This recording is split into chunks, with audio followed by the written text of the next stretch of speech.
மரணமே நடுங்கிய தருணம் இது. பெத்தானியா கிராமமே சோகத்தில் மூழ்கி கிடந்தது.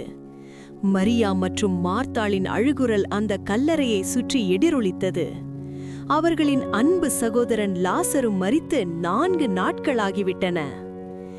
நம்பிக்கையற்ற அந்த சூழ்நிலையில் மரணத்தின் வாசலில் வந்து நின்றார் இயேசு. அவர் கண்கள் கலங்கின, ஆனால் அவர் வார்த்தையில் அதிகாரம் இருந்தது. கல்லை புரட்டி போடுங்கள் என்றார். 4 நாட்களாகிவிட்டது, நாற்றம் எடுக்குமே என்ற பதற்றம் ஒரு புறம். ஆனால் இயேசு வானத்தை நோக்கி வேண்டினார்.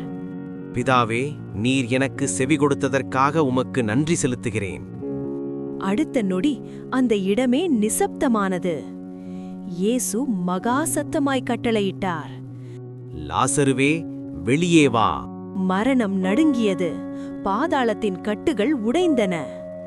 அதிசயம் நடந்தது. கல்லறை துணிகளால் சுற்றப்பட்ட லாசரு உயிரோடு வெளியே நடந்து வந்தான். கண்ணீர் மறைந்தது.